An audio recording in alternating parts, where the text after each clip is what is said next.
Hamas की साजिश में फंस गए इजरायली सैनिक। हमास के लड़ाकों ने बदल दी युद्ध की रणनीति। गाजा से आई जमीनी लड़ाई की तस्वीरें बहुत ही खौफनाक हैं। उत्तरी गाजा के पूर्वी इलाके अल तुफा से आए वीडियो में इजरायली सेना के बख्तरबंद गाड़ियां हमास के लड़ाकों के निशाने पर थी। हमास की सैन्य शाखा अल कसाम ब्रिगेड के लड़ाके इजरायली टैंकों और उनकी गाड़ियों पर हमला करने लगे। ये गाड़ियां इजराइल की गाजा डिवीजन की कॉम्बैट इंटेलिजेंस बटालियन से जुड़ी थी। अल कसाम ब्रिगेड ने इजराइल पर हुए इस पलटवार का नाम ब्रेकिंग द स्वॉर्ड दिया है। इस दौरान जैसे ही इजरायली रेस्क्यू फोर्स मौके पर पहुंची, अल कसाम के लड़ाकों ने एंटी पर्सनल विस्फोटकों से हमला कर दिया, जिससे कई सैनिकों के मारे जाने और घायल होने की आशंका जताई है। इसके बाद अल कसाम के लड़ाकों ने इजरायली सैन्य ठिकानों पर 4 आरपीजी सेल और मोर्टार से भी हमला किया। इसके जवाब में इजराइल ने भी हमला तेज करने के आदेश दिए हैं। मैंने आईडीएफ को कठोरता से जवाब देने और हमास पर दबाव बढ़ाने का आदेश दिया है। हम पुनर्जन्म के युद्ध में हैं, 7 मोर्चे के युद्ध में। इस युद्ध की बहुत भारी कीमत चुकानी पड़ रही है, क्योंकि ऐसा कोई भी नुकसान अपने आप में एक दुनिया है।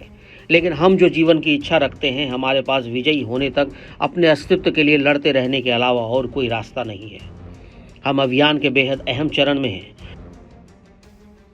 और इस चरण में जीतने के लिए धैर्य और दृढ़ संकल्प की जरूरत है। अगर हम हमास के हुक्म के आगे सरेंडर कर देते हैं तो हमारे लड़ाकों, हमारे शहीदों, हमारे घायल नायकों की बदौलत हमने जो उपलब्धि हासिल की है वो सब बेकार हो जाएंगी। हमास की सैन्य विंग अल कसाम के लड़ाके इजराइल पर पलटवार करने के लिए कोई कसर नहीं छोड़ते दिख रहे। हमास के नए लड़ाकों की भर्ती के लिए गाजा पट्टी में बड़े पैमाने पर भर्ती अभियान शुरू किया गया है। हमास ने यह भर्ती अभियान ऐसे समय में चलाया है जब इजराइल के साथ युद्ध में भारी नुकसान हुआ है।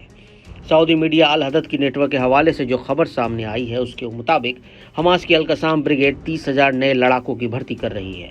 इन नए लड़ाकों के साथ हमास छापामार युद्ध तकनीकों पर भी काम करेगा, क्योंकि नए लड़ाकों को पारंपरिक युद्ध में प्रशिक्षण नहीं मिला है।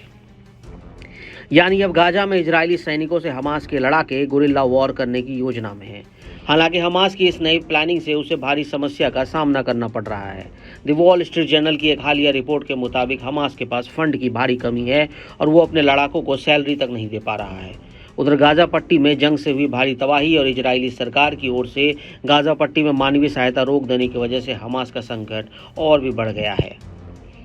एक तरफ गाजा में हमास के लड़ाके इजरायली सैनिकों के हमलों का जवाब देने के लिए छापामार युद्ध की रणनीति बना रहे हैं।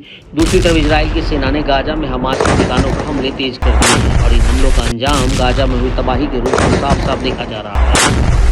गाजा में अक्टूबर 2023 से शुरू हुए युद्ध के चलते अब तक 51,157 फिलिस्तीनियों की मौत हो चुकी है। गाजा स्वास्थ्य मंत्रालय के अनुसार इस युद्ध में अब तक 1,16,000 से ज़्यादा लोग घायल हो चुके हैं। यही नहीं, मार्च 2025 को इजराइल के 2 महीने के युद्ध मुराम तोड़ने के बाद से अब तक 1800 फिलिस्तीनी जान गंवा चुके हैं और 5,000 से ज़्यादा लोग घायल हुए हैं। भले ही इजराइल के सैनिक गाजा में तबाही मचा रहे हैं, भयानक विस्फोटकों में फिलिस्तीनियों की मौतें हो रही हैं, लेकिन इन सब के बेपरवाह हमास के लड़ाके इजराइल पर तगड़ा पलटवार करने के लिए हरदम तैयार दिख रहे हैं।